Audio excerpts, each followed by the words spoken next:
Folks, today we're going to be talking about Invincible. Now, this is a comic that started 20 years ago in 2003, and it ran for 15 years across 144 issues, all of them written by Robert Kirkman.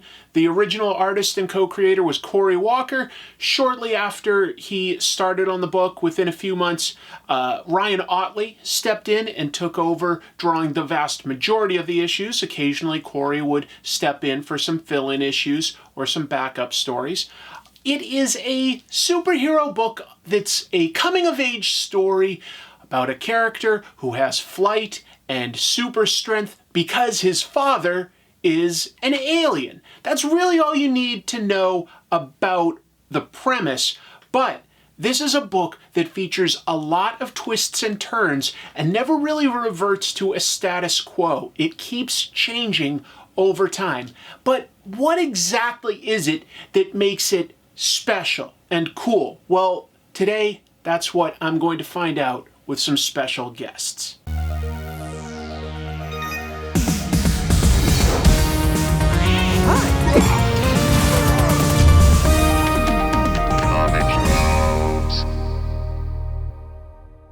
Hello, welcome to Comic Tropes. I'm your host, Chris, and today we're talking about Invincible. And when I say we, I truly mean we, not just me. I'm bringing in some guests. I was going to invite my two best friends in the world to talk about it, but they don't read comic books. So I said, maybe I should go to some of the professional comic book YouTubers out there. We're going to start with a man who has said Invincible is his favorite fictional anything, Comic Drake. Thank you for joining us. And you've got the mug, you've got everything? Oh yeah, listen, I wanted to give you the full experience. I appreciate it. The chair, everything. And then another man who has also made several videos on Invincible, has an incredible depth of knowledge on the subject. And unlike the other two here, he has actually even made an Invincible costume. Please welcome my buddy Godzilla Mendoza. But I think I'll be calling you guys Xavier. Drake and Xavier today, if that's okay. Yeah. So weird. People, whenever I get recognized at a convention and they go, "Are you Godzilla Mendoza?" I go, "Yeah," because I made the name for the channel when I was 10. I get called Comic Tropes because like sometimes people literally forget that I'm Chris, even though I say it at the top. It's okay. It's okay. Hey, I'm flattered to have anybody watching when you go to the conventions where we get to sort of be a celebrity for like 2 or 3 days, right? I call it fame-ish. I like that. That sounds very accurate. I wanted to do a video talking about Invincible, and it's a little tricky because I like Invincible a lot, and at the same time, I'm somewhat close to the subject. I didn't work on the book per se, but I was the proofreader on the book throughout its run. So I feel like I need to put that disclaimer out there so that people just sort of know where I'm coming from. I would call the creators friends. But I thought if I could bring in two other guys that really know this subject matter, we could still have a fun conversation. And I'll get it started off with a question. I'll shoot it to you first, Xavier. Is there anything about Invincible that you're able to point to say, this is why I like it, or at least one aspect? And it could be anything from, plot to characters to tone.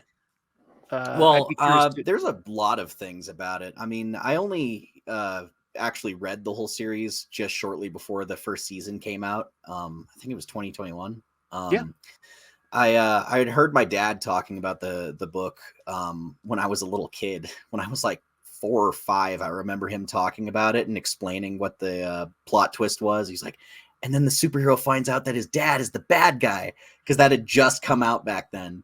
And so I finally sat down and read it in 2021, 2020-ish, around there. And the first thing that really struck me was that even in spite of how dark it can get, it's not a generally dark book. I love that the tone is able to convey such seriousness when things do get dark, but it's also able to just like have some character moments where people are going to the movie theater, hanging out, having like normal lives. Like it doesn't, it's not like a book like The Boys where it has to remain so self-serious and just keep ratcheting up the tension and the darkness for as long as it can. There's a We've got a nice little of the balance. soap opera melodrama that you get in, say, the comics we grew up with, like a Spider-Man or something, and then it does something that sort of subverts Yeah. how And then serious it'll be. the other big thing is consequences. Is recently I've just like had to give up on a couple of big two like Marvel and DC books because I just feel like they're in this sort of spinning their wheels period right now where nothing Got it. much is happening. And Invincible doesn't really have any kind of set status quo. It Nope. just tells its story. And if something happens, if a character dies, if a character turns evil, if they turn good, it just stays. It does not revert. And that is so refreshing in comic books, especially superhero comics, is, That's a good point. you know, Death if is more permanent. Death means something. yeah, there's consequences. There's, there's actual drama and tension when something can't just be easily fixed. There's no comic book deaths where it's like, oh, and then they get brought back right away. 3 days after the issue where this character dies, we're going to announce that they're coming back in this issue. It just, there's some points in the story, like Invincible War, where something so dramatic and so dark and so out of nowhere happens. And when I was reading it, I was so accustomed to, fake outs and cop outs with this kind of thing that they killed off a major character right at the beginning of Invincible War. And I said, okay, so is this a dream sequence, or are they going to time travel back and stop this? And then it just kept going.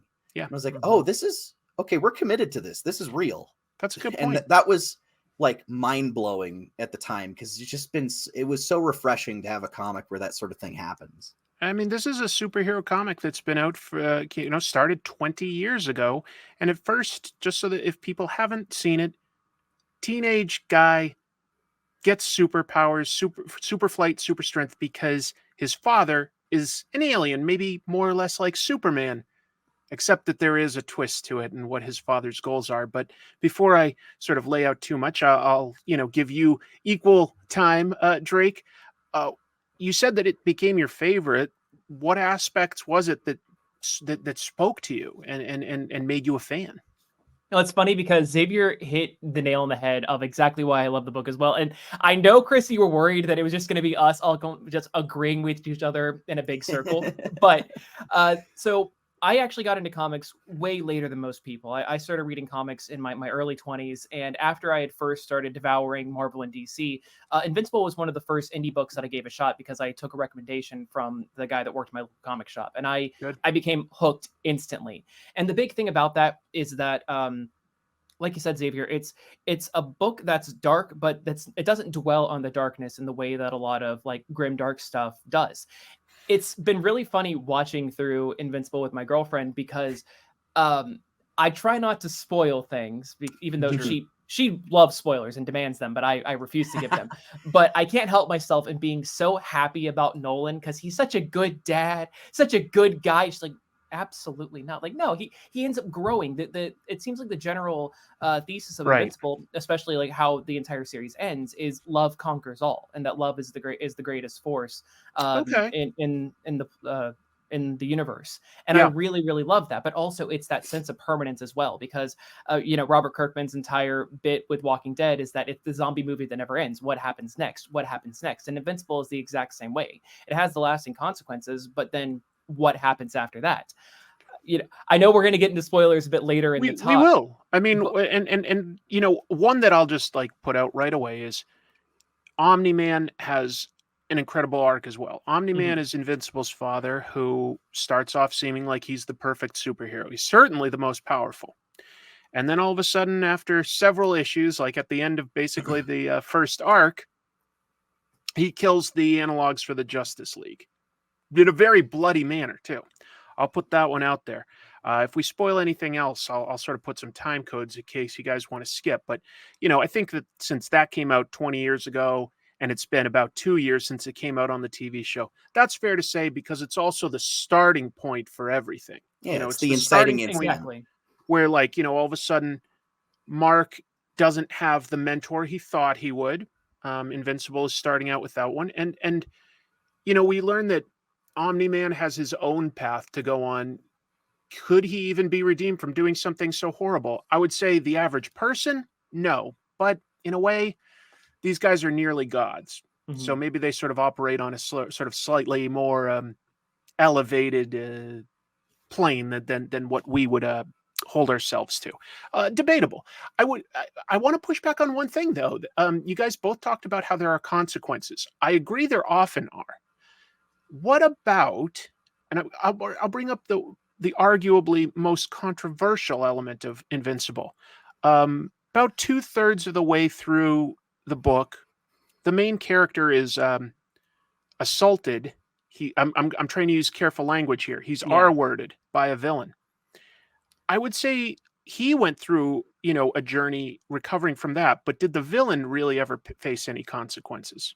I'm not the biggest fan of how that arc went. Now, whenever Mark is going through a bout of PTSD about the whole event, I thought that was very powerful.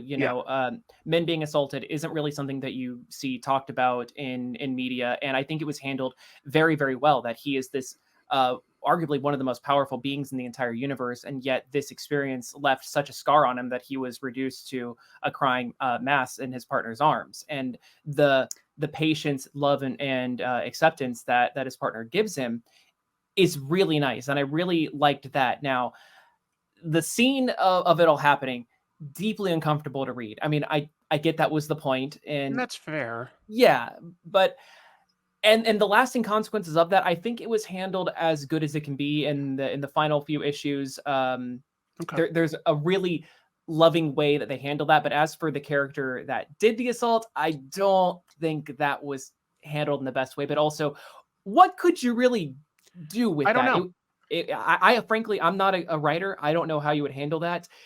At the very least, I wouldn't put out an Invincible Valentine's Day card that says "Love me or else" featuring that character. Did that happen? It did. I don't remember that. Yep. Okay, well, that's a little bit of a yikes, but we can assume that like it was not intentional in any way. Yes. It was before the scene happened. But, okay. But Image put out those Valentine's Day cards, and it's very uncomfortable in retrospect. Yeah, love me or else just doesn't a great Valentine's card no matter what.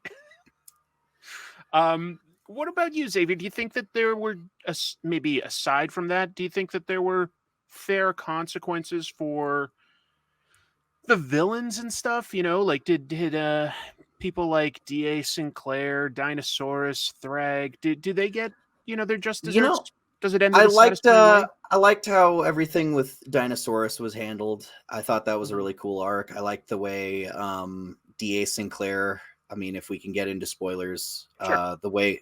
The way that character eventually turns it around. I mean, I wish it was a little bit more developed in the pages themselves, because it kind of was just something you catch up on later and you bump into that character and then he tells you, here's what I've been up to and I'm sorry I acted the way I did, blah, blah, blah.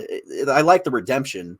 Okay. And I'm hoping the show devotes more time to that, because that would be interesting. Yeah. I don't know if they're going to recast that character or not. Wait, who voiced D.A. Sinclair? Ezra Miller? All human failings are simply engineering challenges crying out to be solved. We're machines, and the sooner we recognize that, the sooner we'll reach our true potential. What was it? Yeah. I did not know that. I forgot. There is a scene in season 1 where there's a scene in season 1 where the only two characters talking are voiced by Ezra Miller and Justin Roiland. Right. I remember at the same Justin time. Roiland. Oh, okay. Yeah, I'll throw this out there in case anyone hears it and hears this who matters. Ben Diskin is a great voice actor, could do that voice nearly perfectly. In fact, I don't think people would even notice if you recast with Ben Diskin. Have either of you guys ever gone to a Skybound panel by any chance, or watched any of them by any chance? No, that's fair. It'd be really nice to do so. The senior vice president at Skybound is a guy named Sean Makiewicz. You've probably seen his name here and there in credits. He has the deepest, most sonorous voice that I'm like, Robert, you've got this like ace in the hole that you should like cast. If they didn't get somebody like, say, Michael Dorn, who was perfect for Battle Beast. So even when our first conversation meeting him was like, our big idea is a shared universe, and he just kind of looked at us like, like I thought this was going to be better. But I mean, it's so certainly- ironic. Whenever I was reading the comic, boy. I imagined Michael Dorn's voice for Dinosaurus. Oh, for Dinosaurus. And then when they I could see announced it. that Michael Dorn was playing Battle Beast, I went, oh, well, damn, now who's going to be now he's going to be Well, Dinosaurus, because that's what I was hearing the whole time in my head. Kirkman's a huge Star Trek fan, and specifically DS9, so I was not surprised to see Michael Dorn show up as a character who was basically written as like Worf to the nth degree. Yeah. You know, but that's an interesting aspect. Invincible will give us a lot of characters that at first blush seem like we've seen them before. You know, like Dr. Seismic sort of feels like, you know, I don't know, maybe a Doctor Doom, or maybe just like a Dr. Octopus, or maybe even a little less. But, you know, you've got all these villains. You've got Battle Beast and Thrag, and they at first seem sort of like what we know. But I do think that Invincible does something to subvert our expectations by either making them like, you know, much worse than we could imagine morally, or more of a goofball than we can expect, etc. Did the book ever really like surprise you with any characters that you can think of? Oh, absolutely. Who are you thinking, Look, Drake? I'm an Oliver guy. Listen, Okay. His younger brother. I love scumbag characters. My favorite superhero is Booster Gold, and Oliver basically goes through a Damian Wayne arc. Oh yeah, I really, really like him. Like, yes, he was a little butt at first, but he's really grown into so much of his own. okay. I love that guy, and I'm so excited that we're finally getting him in season 2. I'm excited to see how that is handled too. I know that character is going to be divisive, but it's just going to be one of those things where it's like, if you know where it's going, you're probably going to be excited for that. If you haven't read the book and you're just introduced to him and just have to take him as he is at the time, you're probably going to be annoyed by him at the start. Yeah, divisive in terms of potentially being annoyed, not like a problematic character. In just that people are probably going to be irritated by the more bratty little brother. Bratty little brother part of the character before he starts to really grow into a major ally. Yeah. You know, it's interesting. A lot of I feel American superheroes will have their origin, and then they come out more or less fully formed. And I'm primarily talking about Marvel and DC serialized stories. And they might go through some small changes, but like basically it's more about going through their adventures. Whereas a lot of manga, and I'll specifically point out shonen manga, will be about characters constantly leveling up and improving. You know, whether we're talking One Piece or Naruto, whatever it is, it's about them sort of like improving themselves. And I felt like, whether intentional or not, that was a big part of Invincible, both on his superpower level and the fact that Mark in the comic is pretty directionless for a lot of it. You know, what's interesting is that Alan has the same power as the Saiyans from Dragon Ball. Yeah. Right. Right. Where every time he's like beaten close to the edge of death, he will come back stronger. And so will Mark. Yeah, I think there has to be some kind of influence from that was intentional, because a lot of that is structured in a similar way to shonen sort of escalation of constantly fighting the next big guy, the tougher guy, you know. There always has to be a tougher guy. Do you guys feel though that like the main character Invincible, does he have much direction, or does he just sort of bumble through life? I'm really curious to hear your take on it, because I think that the TV version wants, for instance, to go to college a lot more than say the comic book version, who just sort of things happen to. Yeah.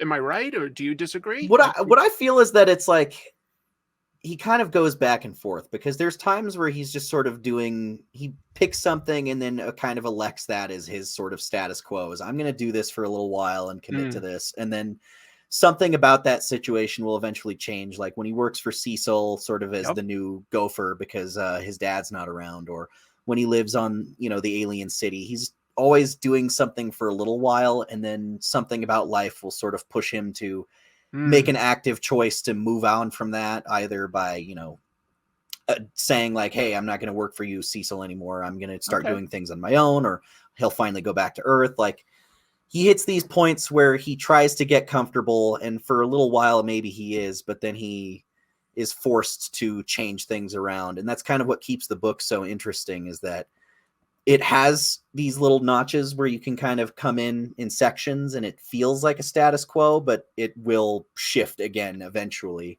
That's a very good observation. You're right. Like that, you could look at it as Invincible trying different things to see exactly what he wants, as compared to just like, that I hadn't really thought of it from that perspective yet. That might appeal to younger people in some ways. No, it really does, because like I said, I started reading it when I was in my early 20s, and the way that the comic is structured is that everybody has their own little their phases of life. You know, they have their own status quo that shifts and changes, and so Mark is growing up like at the same time. So he has these little bits, but also he has his kind of edgelord bumbling around, doesn't really know where to go phase, and that's where Dinosaurus comes in and takes advantage of him not really knowing his place in the world now that he's all disillusioned by the status quo. And so you see a lot of Mark's personal his personal views on the world and his place in it ever shifting, and that puts him that butts heads with Cecil. It makes him butts heads with Alan, and ultimately he has to discover what justice and what his job is on his own. If it seems, by the way, that there's like a break in the edit, it's because of my internet problems, not because of anything offensive that these guys said. I'm just letting you guys know. So we talked about how there's a bunch of different eras to Invincible, and as how it just keeps moving forward without a status quo per se, which I think is fairly unique among superhero books. You could argue something like Savage Dragon does it, but certainly you don't get as much of that out of your Batmans and your Spider-Mans. Do you have a favorite era of Invincible? I'll start with you, Drake. Okay, so I really like the latter half of the series. I really enjoyed whenever it shifted from it being the best superhero comic in the universe to the best comic in the universe, whenever it became more of a space book. I remember whenever the status quo changed and they did that new debut issue, they were selling them for a quarter. So I actually went down to my comic shop and I bought 50 issues for only a few bucks. And I said, like, I bought their entire stock, and I said, you can just give these out to whoever for free, because I love this series. So if you just like want to like add it to people's orders, go for it. But I want to get more people involved. And that entire the way that Mark grew during those bits, he was much more adult. And I think I was at the same sort of point in my life. So it really resonated with me really hard. And then especially when we got into the reboot era, that I really, really enjoyed that. And the way that they handled the fallout from the reboot, phenomenal. That was the era for you. Oh yeah. Xavier, does any storyline or era stand out to you as like a one that you really enjoyed or connected with? You know, I feel like some of the most like intense stories that I recall all happened when he had the black and blue costume. If you could consider that an era, it was sort of like his black suit arc, if he was a Spider-Man type character. I agree with you. I thought that a lot of the most like dramatically interesting, crazy stuff was going on, because that was like an Invincible War thing, and that's when Oliver was starting to get more involved with things like everything when he was in the black and blue costume. But ironically, I don't actually like the costume itself. I really don't either. Okay. I don't think it was ever meant to be a permanent replacement. You know, it was just trying something out. It was just meant to try something. Maybe it'll look better in the show with their art style. Maybe the colors, because I always thought it. Just to be clear, the art is done by the guys that made the comics. Corey Walker. But like, creator, he's the character. I'm not expecting designer. them to redesign it. I think just maybe the colors might look better with like the two-tone shading of the animation. Yeah, the black and blue kind of like fade into the background during some of the day scenes. What do you guys think of the costume on the superhero Bulletproof? Because that was the original design for Invincible. Yeah, I thought it was really great and clever how they worked that in. Like, because I think wasn't Bulletproof like the working title for the comic when they were trying to figure out how to do it? I believe it was. I actually love Bulletproof. I think he's a great character. I'm excited. He's had so little to do in the show so far, but I really love his backstory and everything. everything that happens with him is so crazy and so interesting that I really can't wait for them to get to that. But I feel like they're going to hold off on that for a while. And I'm also really excited for his Invincible era. I don't know how the internet is going to react to it, but I really liked how they handled that whole bit in the book. Fill in Invincible, yeah, like that sort of almost I'll just like fly so fast they won't see. Yeah. Yeah. No, it was interesting. They definitely have done a lot of things. I think one of the eras that I ended up liking, even though I didn't think I would at first, was definitely the Monster Girl and Robot sort of going off and growing up together, and then Robot really sort of shifting and becoming not the person you thought. And I don't know, I felt like it came from a real place, that like he it's hard to describe without just summarizing everything, but I'll just keep it brief. I'll just say that Robot and Monster Girl are really interesting teammates, and I also loved how some of the teen team grew over the years. Mm-hmm. It's kind of easy to point to Adam Eve and say Adam Eve is a really great character. She kind of knows what she wants. She's smart. She's very capable. But I liked Rex Splode a lot too, because he was such a goofball, like not awesome superhero. The kind of like really, but he did improve himself, didn't he? It's funny. Yeah, I feel like we're getting to that too. I think so. I love that Jason Mantzoukas voices him too. He's just got such a great voice for the character. You know what? Let's just talk about the animated show for a minute, because I think that if you're going to adapt Invincible, it would really only work two ways: a huge budget movie because of all the huge epic battles, or animated. I don't know how you could do this as a live action TV show. I wouldn't even do it as a live action movie, because part of it, what's cool about it is the way it really utilizes the serialized storytelling format. It is constantly changing. Fair. Breaking it up into 2-hour segments with 4 years in between them, I don't think there's enough time to really get into what's so good about it. Like, you're watching dozens of characters go through such major arcs over the course of time. I wouldn't break that up into a movie series. I think animated is perfect for it. I wouldn't even do this as a live action show, because I know you'd have to scale back some of the most important storylines too much just to make it look good in live action.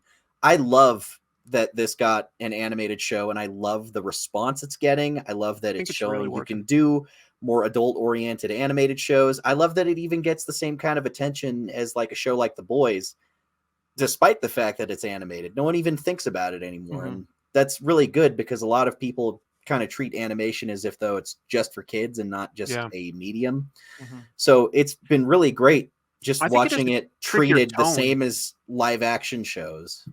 I think it has a trickier tone too that would be a little hard to capture in live action because of how bloody and gory it gets. And it's like, how do you do that without it being sort of a dark satire like The Boys? I don't know.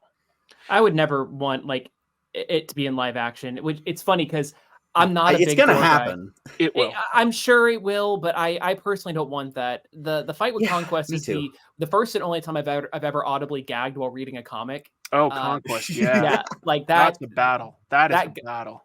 That got me. But Xavier, to your point with the whole serialized storytelling thing, whenever I was trying to get people to read Invincible, I would say that one of the good things about it is that every single issue ends with like a plot twist or a big reveal, and that every something issue happened. Yeah, every something issue moved something happened. forward. That's exactly. and that is something I'll give Robert Kirkman some credit for. Sometimes I'm not always a fan of like all of his dialogue. It doesn't always sound different enough, but he is really good at ending things on either a cliffhanger or a plot twist or a big character beat. Like it's usually a splash page. It's always something big. It might have been an interview that I was watching on your channel with him, but he was saying that he really valued like the action of turning the page and the anticipation that comes from that. And that's something that I think really helps make Invincible and also Walking Dead really, really hit. Yeah. I agree.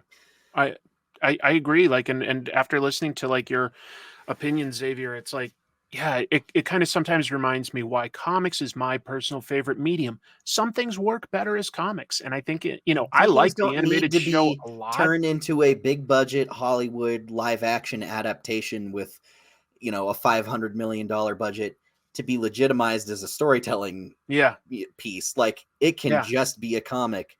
Yeah. it can just be an animated show. I honestly could not be happier with the animated show. I think it is it's quite exactly strong. the best adaptation you could probably do of it, and I don't think you could really top it. Like I feel like taking it to live action would actually hurt it, in my opinion. I think that they've done a couple little things to the show that I don't see as a bad thing at all. And, you know, for instance, Kirkman said, hey, I was a white guy living in Kentucky. The artist was a white guy. You know, we weren't putting a lot of thought necessarily into diversifying it. You know, the show has clearly made the main character half Asian. He's got a black girlfriend instead of everybody being white. I think that reflects the real world enough that it doesn't bother me at all. I think it's the same character where it matters. I also think that the show has done a good job giving people motivation, and they can benefit from knowing where it goes. But like, for instance, this year, Angstrom Levy is a fascinating villain that you should feel some sympathy for. And I think that the first episode of season 2 does a slightly better job at like really making it more of a tragedy. I won't build my utopia with blood. Stop! There's too much power! You'll kill us all! Stop! Of what happens to him, because he really is a good person that just makes some mistakes.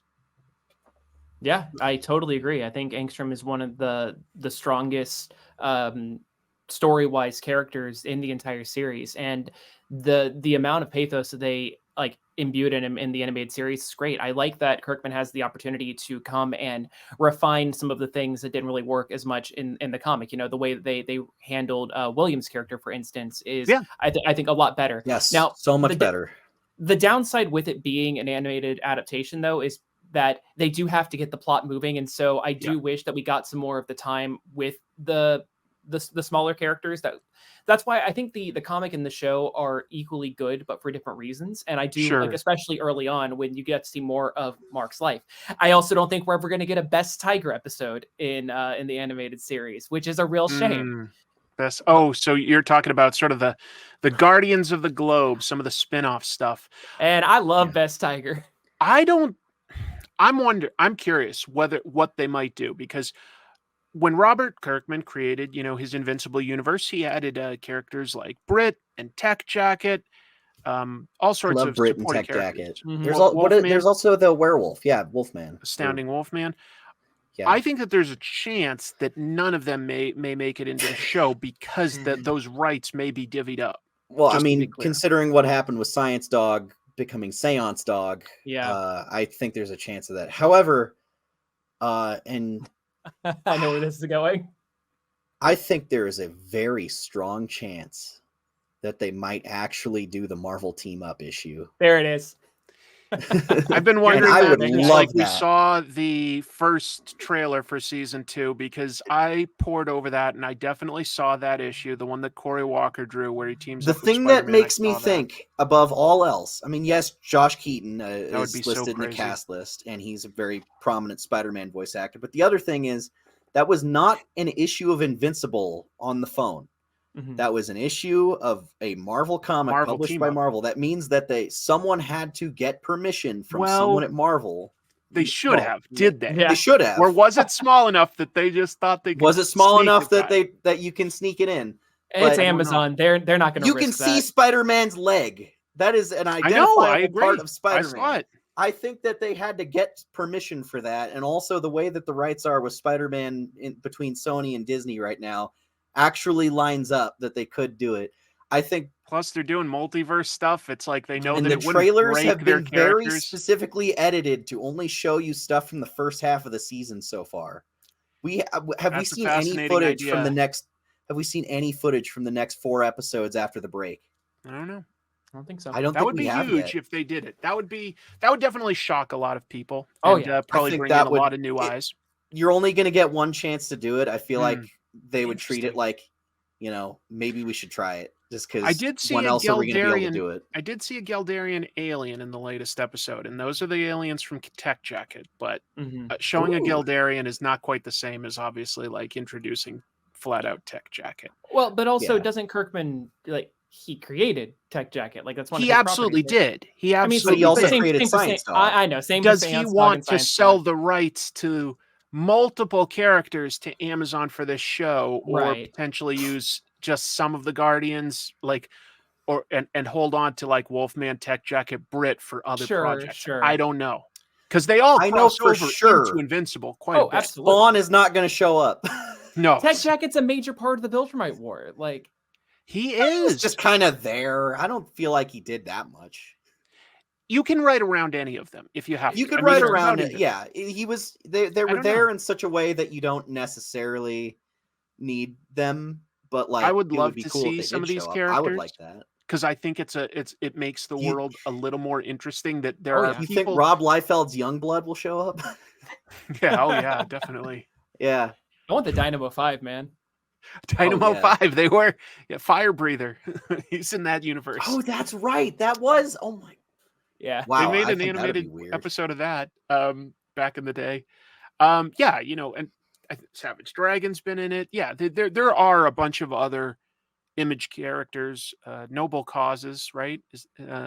Anyway, there are some that could cross over. I don't anticipate that personally, but I do think it would sort of make the world feel a little bigger if Mhm. you've got these characters that clearly have their own agenda and stuff, but that are like crossing into something big, like say the Viltrumite War or the Invincible War. Be really crazy if the old HBO Keith David Spawn cartoon is actually canon to this. That would be be so hilarious. cool. That would Because be that's like the amazing. only other show like this that exists, like an adult animated Western Yeah. superhero show. That Yeah. and like the Max. Yeah. The Max, that's true. I'd That's a also good one. really, I'd also like to see if they do the Walking Dead crossover during the Angstrom fight. Like, You know, you could totally do that one because it's played in such a way where because they You've got all the zombies- cast there already. You Oh, got right? the That's what I'm cast there. saying. they're just zombies, right? They Yeah. didn't show any specific actual like image. No. They're Walking Dead characters. You could have them He cross could- through a zombie world easily enough, and it Yeah. wouldn't like I have to think necessarily even the be- zombies in that page were saying like brains or something like that, Yeah, or like something that the Walking Dead zombies wouldn't do, just to distinguish them enough. I mean, Mhm. I think that they did. there they was may have also that talked about- Batman crossover that was handled very delicately, so that they Yeah. didn't have to get the rights for Oh, Batman. yeah. That's You more just of like show a gag. glove with horns or the scallops sort of Gauntlets, blades Yes, the scallops. and the side of the utility belt, and then you just don't say his name together. He's like, so your man dressed like a bat. He Yeah. just as long as you don't say the word Batman, I think you can get away with it. I mean, you've got Darkwing, so you can do like an analog. You can do analogs, obviously. Yeah. but it's not- I it's not like the what they've done same. with the analogs. I like that what they've done with the voice cast. It's like, do I Oh, wish yeah. that there were some more amazing voice actors? You know, you're like an Eric Bowser or somebody that works today. Mhm. Yeah. But as far as stunt casting goes, it's pretty fun. I think Mhm. it's been handled very well because I think they've got a good voice director who can get good performances out of people who are not necessarily voice actors. Like, I don't think Sandra Oh or Stephen Yoon really have done any voice work, I or at don't least think they not really a did lot before. before this. But And they're both of knocking it them out of have the park. both done great performances. Yeah. I feel like it's justified to me having celebrity voice actors popping in when the performance is good enough that they don't seem like they're struggling when you put them in a scene with like a professional VA like Clancy Brown or Yeah. Kevin Michael Richardson or Gray Griffin. You know, you have all these Right. like mainstays across Those superhero are some great cartoons. voice actors on the Mhm. show. All of those guys are great and they have some major characters, but then you also have the celebrity voice actors who are keeping up, I would say. So Okay. I think they're doing a good job with the direction. on Here we that go. front. This is going to now turn into an audition. Each of us has to pick a character and do the voice of that character. Oh, So Lord. start thinking who would you play in Invincible that hasn't Uh, shown up yet? The Oh, human Lord. form of Dinosaurus. The human dinosaurus. All right. Yeah. Give me a line reading from it. Something technical, like you're looking at a readout or something on a computer. This says something about how we're gonna explode or something, but I don't really care that much. Oh, that's pretty good. That sounds like And then he that turns sounds like into a character. dinosaurs because he doesn't care. Oh Who's Lord, Drake? Do you want to be you're putting me on the spot. I know I am. I know I am. I had my I don't- answer still prepared. That's I the wanted fun to of it. play the guy who I just don't- doesn't care about anything. I don't have a character ready. I'm I trying to think think I of only one too. turn when I'm I flipping don't through. care I don't about have any things. lines. Who's like the apathy, the you know? ninja guy, the tiger? Best tiger? Oh, dude. Oh no, I don't. Wait, maybe that's cultural appropriation. Yeah, Maybe don't do that one. I can't do best tiger. I don't know. I I'll- got an art quote here of him talking to Mark. Okay. Your father didn't always write travel books. I think I've got his dirty little secret stash from one of these captains over here. They didn't take off. They sold barely just enough for him to do a few of them, but I was a fan. Oh, that's pretty good. I think. I- Oh, come on, Robert. Don't hire coddle this me. guy. Don't coddle me. All right, Robert all right. Kirkman, can I play David Anders in season 5 or something? I could do it. He has 10 lines. I don't even have to be that good. And I'll be Paste Pot Pete when they have Spider-Man Finally! show up.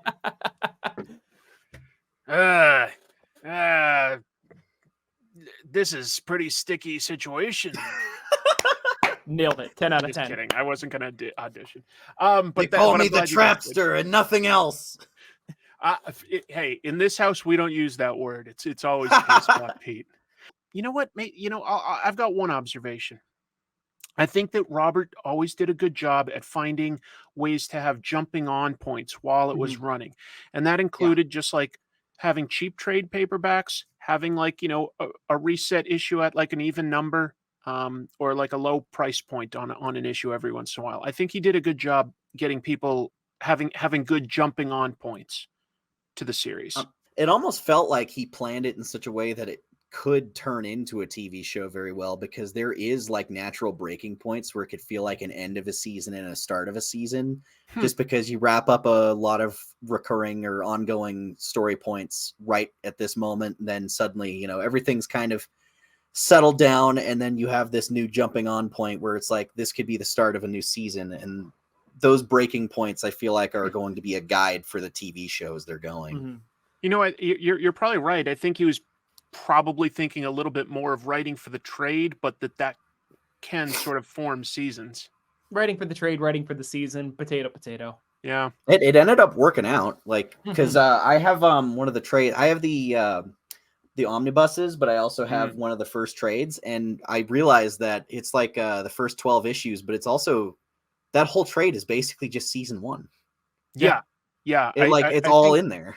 It ends at the same point. It ends on basically the same scene. Isn't it interesting? It's a pretty loyal adaptation, and there's not a lot of those. Is the frustrating thing. I watch a lot of superhero cartoons and superhero movies, and it's just it's always got to be maybe a few key moments from the comics. We'll take inspiration from those, or we'll put them in with a completely new context, or we'll just take inspiration from this thing or that thing. It's so rare that you ever see them just go, all right, here's this scene, and then this scene, and then this scene. And you just take the scenes from the book and just animate them and voice act them. And it's the only other thing I can think of that does that is the 2003 Ninja Turtles.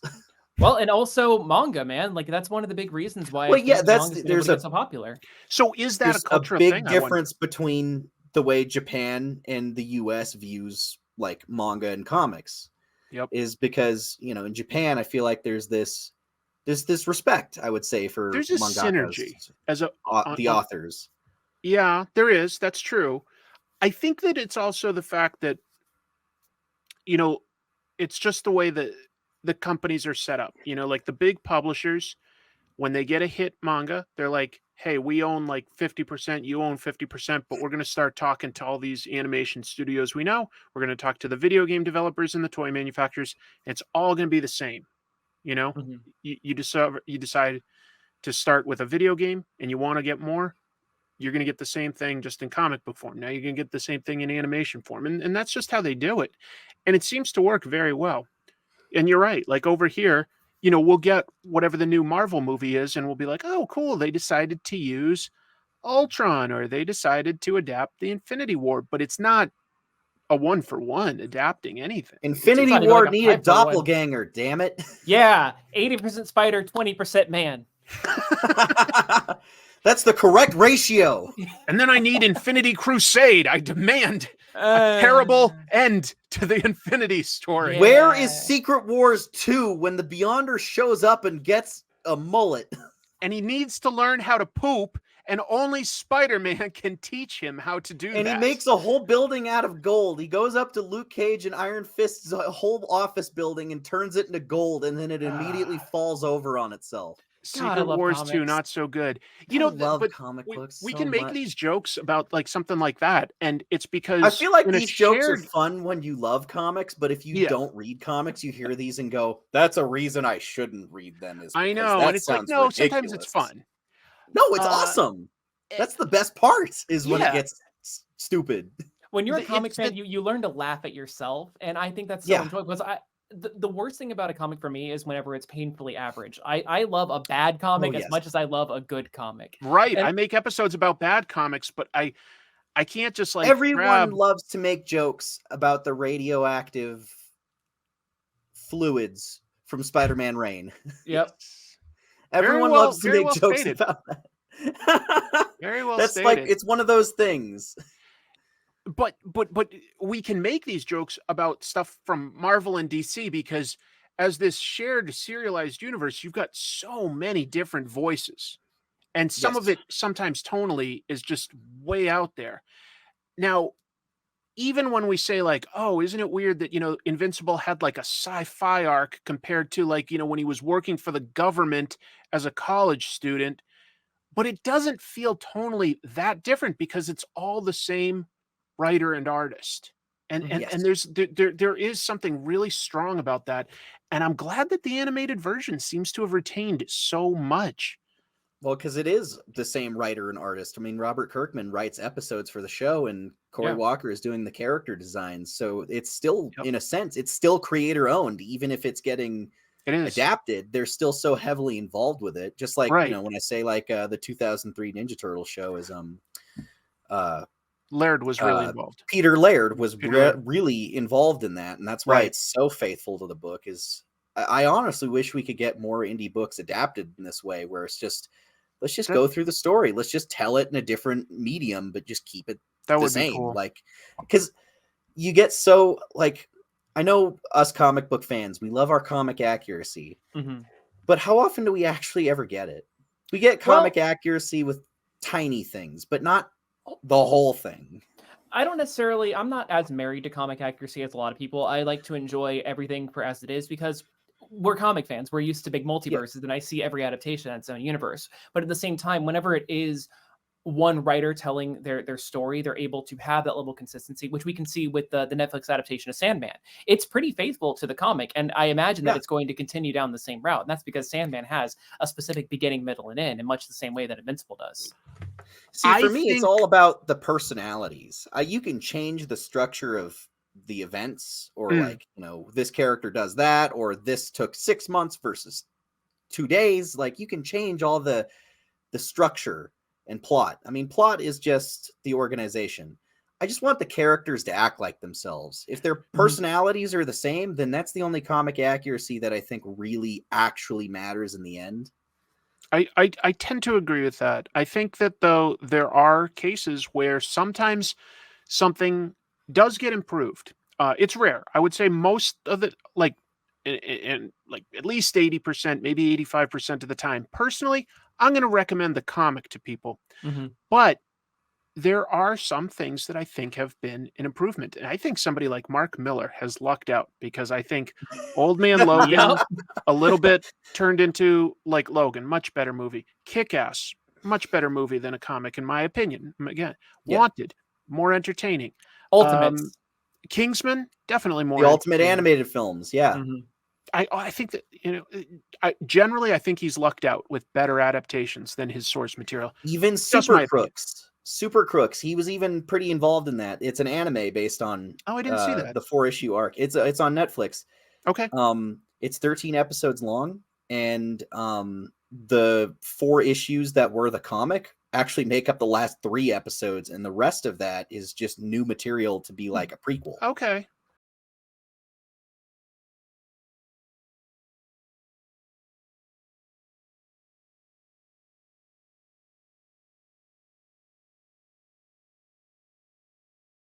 Basically, what I was telling Drake is that the whole Anissa situation is very. I feel very specifically attached to that because I am a survivor of a very similar type of abuse that Mark was subjected to in that arc. Something that I went through in high school. And it took me years to process it and really think about it. But I was diagnosed with PTSD as a result of it. And it's something I still kind of work through as I've gotten older. And it was important to me at the time in my life that I read that issue, and the fallout resulting from it was when I was really starting to come to terms with that being a thing that had happened, is seeing it happen to, a character who was like a hero, someone I respected so much, and, seeing the vulnerability that he allowed himself to feel and the way that they treated it, the way that his spouse treated it, the way that he tried to process those emotions. I couldn't have read it at a better time because it resonated on a positive level with you. Yes, it was something that that's impressive. Personally had gone through, and I was, reading it and just feeling like, I get it. I get it, Mark. And it was nice to see that represented in a way that wasn't for jokes or for laughs or wasn't meant to be like a punchline or wasn't meant to be disrespectful. Yeah. They really treated that situation with the appropriate emotions and the tones. And I love that they did that. But at the same time, I'm wondering, should the show do the same? And I go back and forth on it because maybe it could help someone the way it helped me. Yeah. Maybe someone else who's dealt with that can get to that part of the story, and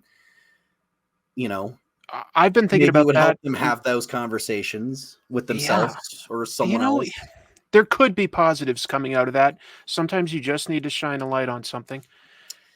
There's obviously going to be if there's a toxic jokes. fan. Yeah, you can't control if there's a toxic fan reaction, and I don't know if that.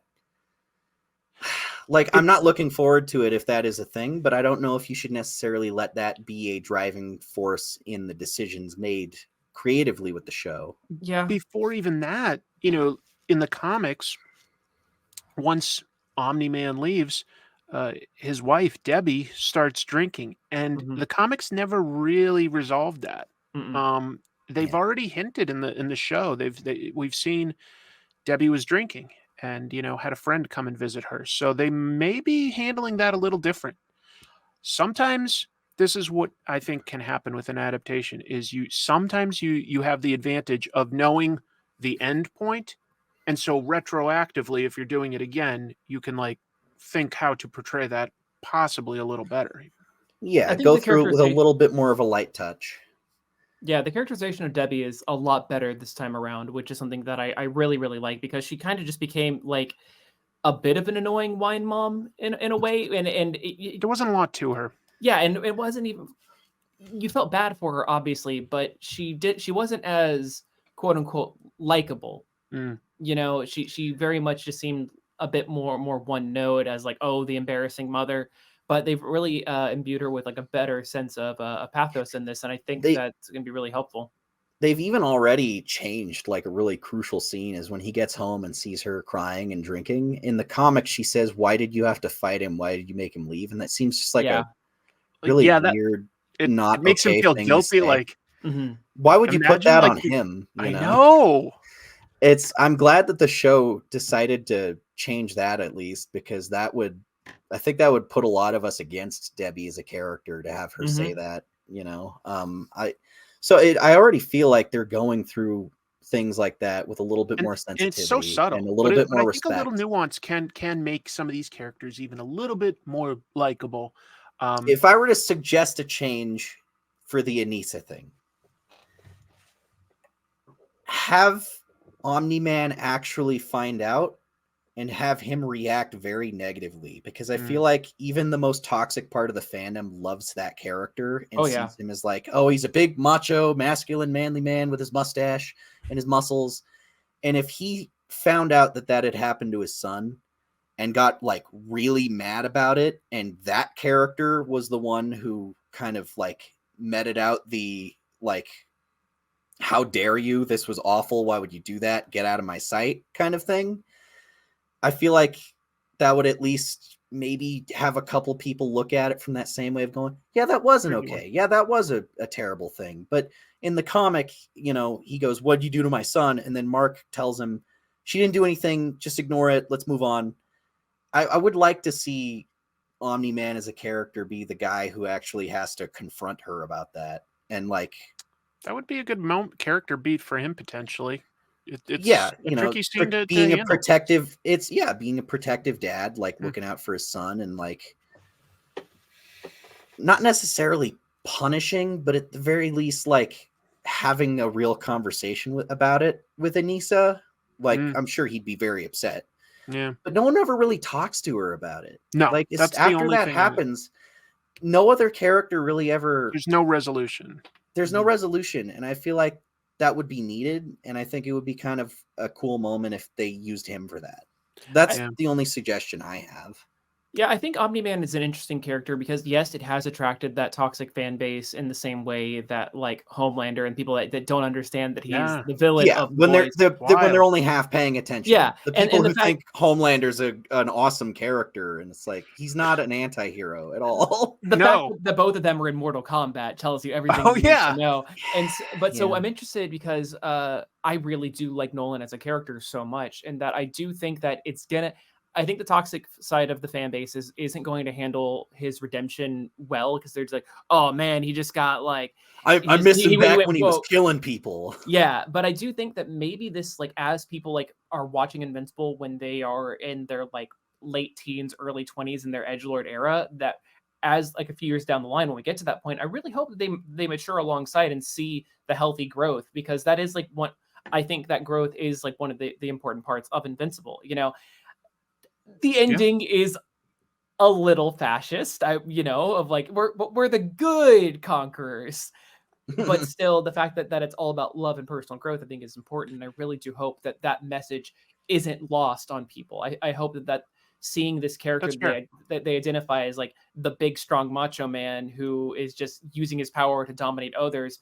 ends up learning that softness and being gentle and loving. That's what I'm talking about, is like using that as another point to show how far he's come, is have him confront someone who, used their power to force someone else to do something. And like, in season 1, he, not in the same way, but was still using his powers to assert his dominance over the human race and see himself as above others. It would be nice to use that as a beat to really reaffirm how different he will become. I think if we could get there. It's amazing that like we can talk about this on such a deep and human level when it is also still a book and a show that has, Mark meeting like mirror people and fighting, evil versions of himself from parallel dimensions, and all sort heroes named Rex Splode and Duplicate. It's Alan the Alien. Alan the Alien, who's just a great character, by the way. I love Alan so much. Alan is good. I mean, that's kind of the power of superhero fiction, is it's so silly, it's so colorful, it's so wild and in your face and impossible, but they can still get to real human drama. They can still show you real life problems, real life, they can, sort of situations and deep characters, even though they're all wearing colorful spandex. That's why we like this stuff. That's why it's so fascinating. So we all like Invincible. Clearly, if you haven't read it yet, but you've listened to this much, there's a good chance you're going to check out Invincible. But there's probably also an equal number, if not more, of people that already like and are familiar with Invincible. Do we have any recommendations for things people could check out that they might enjoy after they finish Invincible, and they're looking for that same kind of experience to go through. I don't know if this will be controversial, but maybe Irredeemable. Maybe. Controversial, yes. Mark Wade, Do yes? you like Irredeemable? I have not read it yet. I have heard mixed opinions on it. I'll just read it got eventually. done reading it very recently, and I thought it had a great ending. At least there was a kind of a lull in the middle, but overall, I like that it was. I mean, yes, it's another evil Superman story, but it also had moments where it wasn't just wallowing in darkness. It had fun character moments. It had a very. I like the cast a lot. It I don't know. I just, as an alternative from something like The Boys, where it's just so grim the whole way through, I thought Irredeemable was good at balancing tone while still doing like a story about superheroes doing something really drastic and dark. It's definitely on my list. I'm going to say that possibly the closest I could recommend would be more like going with some sort of a fight manga. Although I can't think of one that necessarily has the lightheartedness and down-to-earth as well as the action. The closest might be JoJo's Bizarre Adventure, depending on the arc. The occasional One Piece arc. I was going to say One Piece is an option. Berserk is way too dark, but I was thinking Fist of the North Star. Maybe. Because that's sort of over-the-top action where sometimes, like, they're so powerful they can just, like, do this and the guy's face, like, is knocked off or something. Or how about Baki? Baki is really silly. I don't know that one. I haven't watched all of the anime adaptation, but so far it's like a fight anime about people who are trained in martial arts to such a degree that they've become like superhumans, that they're like, they work out so much that their muscles can deflect bullets. That is, they're all descending on Japan to like have a big fight because they heard that there's a high school kid there who's the greatest fighter on Earth, and so all these basically like super villains descend on the island just to like pick fights with him while he's at school. Okay. What about like Yu Yu Hakusho? Since a lot of that is Yusuke's power is directly tied into his emotional growth and development. That's a fair point. That's a fair I haven't watched or read that, but I know my wife has, so I'd have to ask. Very good. I'm rewatching it right now, so it's at the front of my head. My recommendations, though, I mean, Radiant Black, I think is. That's a good one. That's a really good one. Yes. Yeah, I haven't heard of that. So Kyle Higgins, the guy that wrote it, he did a lot of the early Power Rangers book, and when I interviewed him, he literally described it as Invincible meets Power Rangers, and that was enough to sell me on it. So that already in itself sounds interesting. Radiant Black is, again, like a same sort of age as like Mark Grayson, just entering early adulthood, and the difference is the first guy to get the powers technically dies during an adventure, and his best friend gets the power, and at that point it's like deciding who will get the power because they both use it in slightly different ways, but there's a good mix of relatable character drama and huge over-the-top big action, like Super Sentai type stuff. Sometimes, right? Yeah, sometimes. And their whole team has spinoffs too: Radiant Red, Radiant Pink, and then there's even like other books in this called the Massive Verse. And what's nice about that, did we just drop? Okay, no, we didn't. Thank God. One thing that's nice about the Radiant Black spinoffs is you don't have to read those to understand what's going on in Radiant Black. Radiant Black just tells its own story. But it's like nice context, though. It's in a shared universe, and every once in a while they'll do something called like a Massive Verse special where those characters have a crossover, but each book is its own book. It doesn't you don't have to read them all to understand what's going in any of the others. Okay, that's much appreciated. So it's a nice it would be like if you were like, I like Uncanny X-Men, but I don't really care what's going on in X Factor and New Mutants and X-Force and stuff, and they're like, tough luck. You got to read them all. Go read them. And it's like, oh boy, I'm sure I'm enjoying the Spider-Man 2099 arc. Oh, by the way, here you have to go read Civil War 2. Oh, do I have to? Do you like Batman? Well, how about if you read like 3 Batman titles every week? How about that, kids? That adds up. That So is you know what? expensive. Radiant Black, I think, is a really strong recommendation for if people like Invincible. That it's not exactly the same, but it might take you on a similar journey in other regards. Yeah, You might scratch the same itch if you just get through Invincible and you're looking for something else. Okay, Yeah. well then Yeah. in that case, I might go pick that up soon. Oh, I And think you'd like it. And my last Cool. recommendation, I mentioned it earlier, but Dynamo 5 is good. It does have a slight Invincible tie-in with the Sense of the Father event later in it, but it's a very short, good series. Basically, world's greatest superhero, he's dead. Turns out that he has 5 illegitimate children, and they all have to come together. They each have one of his 5 powers, and they have to become a family unit. That's cool. And next, I would like to recommend Image United. Oh, yeah, sure. If you are looking for a story that never ends, the problem with Invincible endless. is it has a concrete ending. We need something that just stops. Image United. Yeah, that never really went anywhere. Too bad. Wasn't Invincible in it though?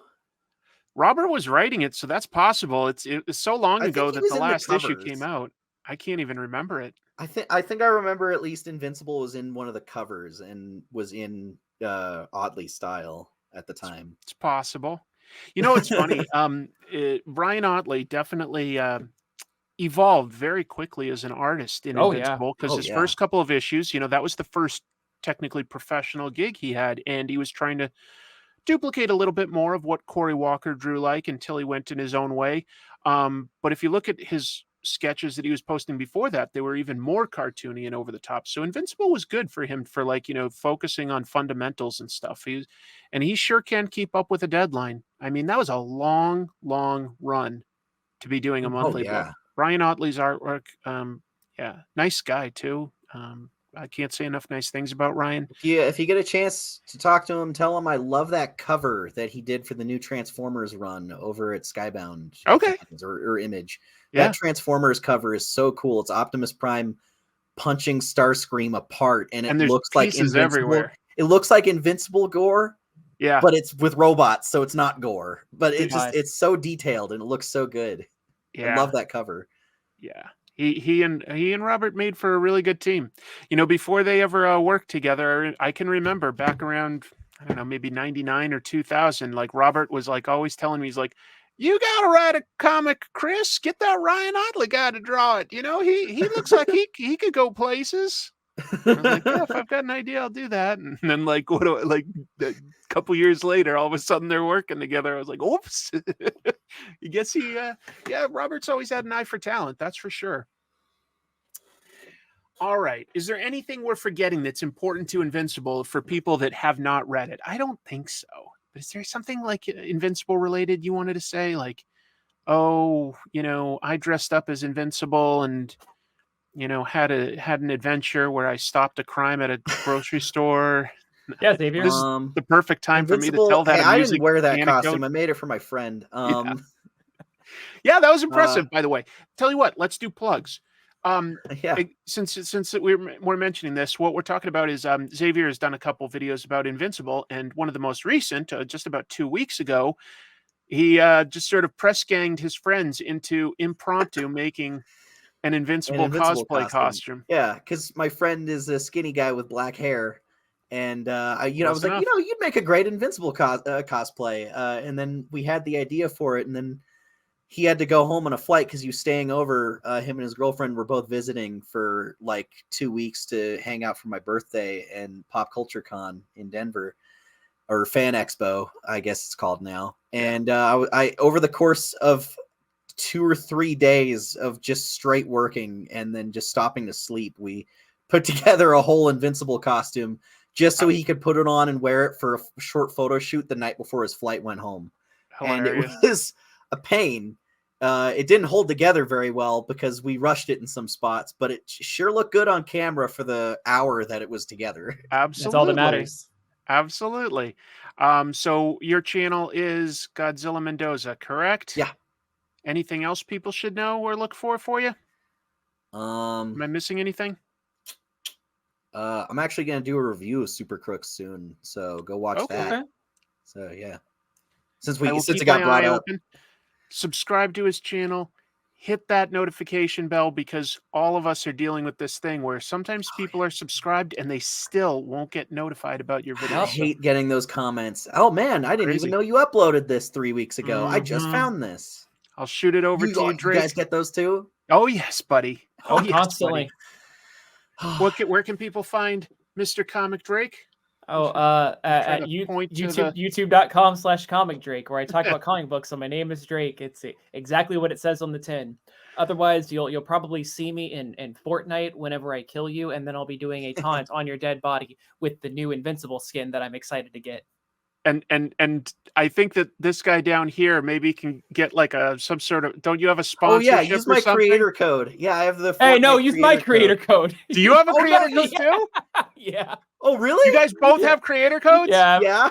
Shout them out. Use mine to get the Invincible skin, and use his to get the Omni-Man skin. There you go. Oh no. You use Xavier's to get the Omni-Man skin. That's where the money's going to be. You can use mine to get the Eve skin. What are each of your creator codes for Fortnite? Xavier GM, no spaces, all capital. Trailer Drake, all one word. There we go. Cool, So go if you put guys that play in on mine Fortnite now, so you get these some money. skins. That's helpful. Yo, Xavier, where we dropping, buddy? Oh, we should do that. We should play Let's do it. sometime. That'd be Let's fun. play. Chris, if you're gonna do it, you may as well Play Fortnite with these children. No, come on. No, Chris, All come on. We like. I'll be Invincible. Xavier can be. I got Spider-Man. My Adam Eve. Yeah, come on, drop with us. I'd love to. I would definitely drag you down, guys. That would be so fun doing a Fortnite. stream with you guys playing Fortnite. That would be great. No, a lot of do that. A lot of comic tubers do it. I'll try to get you into the Discord. That would be fun. All right, get me in the Discord, and maybe we'll say about doing that. But if you guys play, you should record that and upload it on a channel, just so you know. Only when you're there. All right. That's the deal. Thank you guys for making some time to talk with me, because that was fun for me just now. And behind the scenes, I'll just let the viewers know I was having internet problems with it dropping once or twice, and these guys were very patient. 4 times. Yeah. 3 or 4. But yeah, no, it's okay. It's nothing that we haven't dealt with before. We all deal with that as YouTubers. There's always the internet broke, or something forgot to record, or the file got corrupted. We've all dealt with it. Oh wait, I needed to hit record. All right. No, we're good. We're good, folks. I think that overall, all of us are going to give Invincible a strong recommendation, and curious to see in the comments below what you guys might recommend. If you think you like Invincible, what else should people be reading? All right. Take care. Keep reading comics. Everybody give Love your sign off.